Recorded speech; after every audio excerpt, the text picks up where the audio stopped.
আমার একটা বন্ধু ছিল রাব্বি। ও আমাকে প্রথমবারের মতো ফেসবুক আইডি খোলা শেখাচ্ছিল। এখন তোর নাম দে, জন্ম তারিখটা দে। আরে কি লিখতেছস? আমার নাম? তোর আসল নাম যদি ফেসবুকে দেস, তোর ফ্যামিলি মেম্বাররা দেখলে তোরে খারাপ ছেলে ভাববে না? তাহলে কি দিব? ব্যর্থ বালক দে। এটা তো তোর আইডির নাম ব্যর্থ বালক, তাহলে আমি কেমনে দিব? তাইলে তোর ইচ্ছা মতন একটা দে। পাইছি, উদ্দেশ্যহীন গন্তব্য। এটার মানে কি? মানে এটা অনেক কঠিন, তুই বুঝবি। আচ্ছা এখন চল তো একদিন স্কুল থেকে বাসায় ফিরে ছাদে বসেছিলাম, রাব্বির কথা মতো ফেসবুকে র্যান্ডমলি ফ্রেন্ড রিকোয়েস্ট দিয়ে যাচ্ছিলাম। কিছুক্ষণ পর হঠাৎ দেখলাম একটা মেয়ে ফ্রেন্ড রিকোয়েস্ট অ্যাকসেপ্ট করছে। যাই হোক, বেশি কিছু না ভেবেই আবার একটা মেসেজও করে দিলাম, হাই। ঠিক 2 মিনিট পর ও পাশ থেকে রিপ্লাই আসলো, বাই। তুমি কি আমাকে ইনসাল্ট করলো? রিপ্লাই তো করো। কি রিপ্লাই করবো? কোথায় থাকো তুমি? বাই, পরে কথা হবে। এই দাঁড়া, মুড়ি কিন্তু শেষ হয়ে গেল, পরে কিন্তু আমার কাছে টাকা দে। আরে রাখ তো তোর মুড়ি, খাতি। কাল নে কুছ তো কালা হ্যাঁ, কি হয়েছে?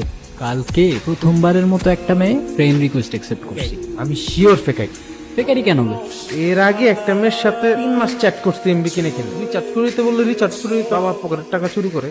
তারপর? তারপর আর কি, আমাদের ক্লাসের ফাইনের ফেকাই দিছিল। আমি শিওর তোর এটাও ফেকাই। আরে ধুর, কি বলস? নাম্বার চাই দিস, জীবনও দিব। বাড়িতে ফিরেই একটা টেক্সট করলাম, তোমার নাম্বারটা দেওয়া যাবে? রিপ্লাই আসলো 22 মিনিট পর। সরি, অচেনা কাউকে তুমি আমার নাম্বার দিই না। বুঝতে পারছি, এটা তোমার ফেক আইডি। ফেক আইডি মানে? রিপ্লাই দিব না এখন। ওই হ্যালো, রিপ্লাই করো না কেন? দেখো আমার কিন্তু মেজাজ খারাপ করো না, ভালো হবে না বলে দিলাম। এই তোমার নাম্বার দাও, আমি কল দিচ্ছি। এই নাও। হ্যালো, ফেক আইডি এটা না? আমার তো তাই মনে হচ্ছে না। আর এখন কি মনে হচ্ছে? এখন তো মনে হচ্ছে হয়তো রিয়েল আইডি। এখনো হয়তো? দুইটা থাপ্পড় মারলে না একদম সব হয়তো টয়তো বের হয়ে যাবে। ওই হ্যালো, বয়স কত তোমার? কিসে পড়ো তুমি? আমি ক্লাস 8। তুমি যদি ক্লাস 8-এ পড়ো, আমি তোমার সিনিয়র। আর সিনিয়রদের সাথে রেসপেক্ট দিয়ে কথা বলতে জানো না? সরি, আমি আসলে তো সিনিয়র টিনিয়র মানে না। যে আমাকে রেসপেক্ট করে আমি তাকে রেসপেক্ট। আচ্ছা, তোমার নামটা এত কঠিন কেন? মৃত্তিকা, তোমার নামটা অনেক কঠিন। আচ্ছা, কঠিন হলে তুমি একটা নাম দিয়ে দাও। তোমাকে আজকে থেকে আমি মিতু বলে ডাকবো। মিতু নামটা কিন্তু অনেক কিউট আছে। এরপর থেকে অলমোস্ট প্রতিদিন ওর সাথে কথা হতো, কিন্তু একদিন বিকালে হঠাৎ করেই মিতু কল ধরছিল না। ওই দিন যে কি টেনশন হচ্ছিল ভাই, সেদিন রাতে বাড়ির ছাদেই ঘুমিয়ে পড়ি। আর পরদিন বিকালে মিতুরই কল আসলো। হ্যালো মিতু, তুমি ঠিক আছো? তোমার কিছু হয় নাই তো? না, কি হবে আমার? কালকে সারাদিন তোমার ফোন বন্ধ ছিল। কেন প্রত্যেকদিন যে কল দিতেই হবে এমন কোনো মানে আছে নাকি? এভাবে কথা বলতেছো যে? আচ্ছা বাদ দাও, কালকে কল দিতে পারি নাই এর জন্য চাও সরি। It's okay. আমার সাথে দেখা করবা? করবো। কোথায় আসবো বলো? আরে মজা করছি। আচ্ছা রাখলাম, মা আসতেছে। আমি সত্যি আসবো কিন্তু কালকে। কি রে ভাই, থামলি কে? আমি আজকে স্কুল যাব না ভাই। কই যাবি? রসুলপুর, নিতুর সাথে দেখা করতে। তুই শুধু আমার একটা কাজ করে দিতে পারবি? কি কাজ? প্রেজেন্টটা দিয়ে দিস, নাইলে জালাল স্যার আবার বাসায় কল দিয়ে নালিশ করবো। ওকে দিমুনে, যা সিঙ্গারা খাওয়াবি। আচ্ছা খাও মনে, যা।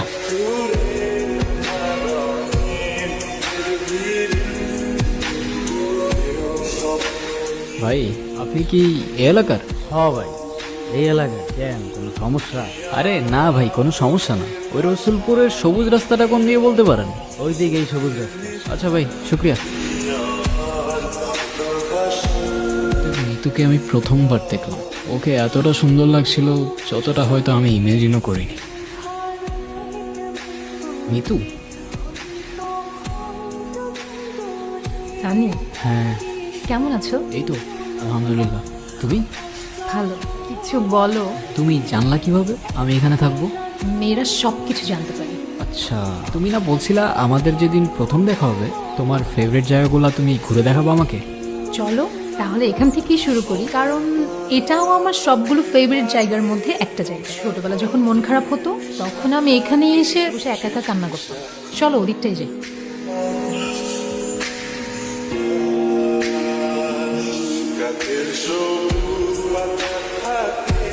আমি প্রথমে ভাবছিলাম তুমি মজা করতেছো, যে সত্যিই আসবা আমি ভাবিই নাই। তুমি আসতে বলছো আর আমি না এসে পারি? ও আচ্ছা তাই? হ্যাঁ। আচ্ছা, আমার না কেন যেন মনেই হচ্ছে না এটা তোমার সাথে আমার প্রথম দেখা। আমার কেন যেন মনে হচ্ছে তোমাকে আমি অনেক বছর ধরে চিনি। মিলে গেল কিভাবে? আমারও তো ঠিক তাই মনে হচ্ছে। ব্যাপারটা কেমন ম্যাজিক্যাল না? না তুমি আমায় চিন্তা, না আমি তোমায়। কোথায় তুমি থাকতা আর কোথায় আমি, তাও আমাদের কিভাবে দেখা হয়ে গেল, ফ্রেন্ডশিপও হয়ে গেল। শুধুই ফ্রেন্ডশিপ? না, আই গেস ফ্রেন্ডশিপ থেকেও আরো অনেক বেশি কিছু।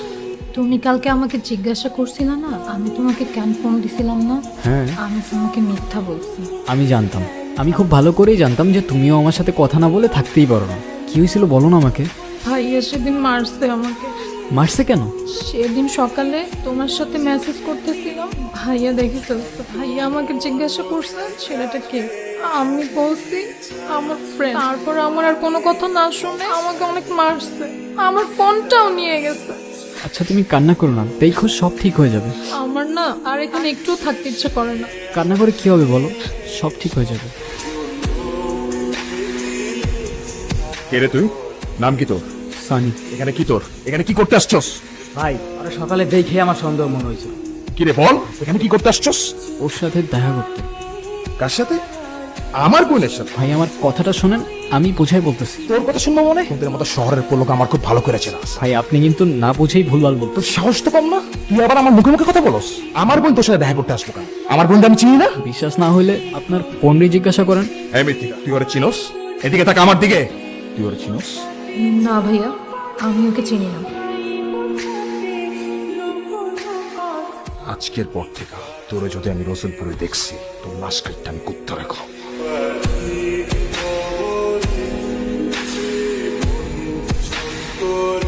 সেদিন খুব কষ্ট পেয়েছিলাম। এক মুহূর্তেই ও আমায় চিনতে অস্বীকার করে ফেললো।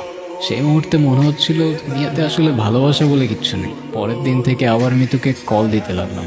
1 দিন 2 দিন 5 দিন 10 দিন, মিতুর ফোন অফ। রাব্বিকে নিয়ে আবার রসুলপুরেও গেলাম, গিয়ে শুনলাম ওখান থেকে ওরা চলে গেছে। কোথায় গেছে কেউ জানে না, কিন্তু ওই মুহূর্তে আমার মধ্যে কষ্ট ছাড়া অন্য কোনো ফিলিং কাজ করছিল না। মিতুকে অনেক খুঁজেছি, কোথাও পাইনি। ওর সাথে সাথে ওকে না বলা অনেকগুলো কথা মনের একটা কোণে কোথায় যেন হারিয়ে গেল। আর এভাবেই দেখতে দেখতে 4টা বছর কেটে গেল।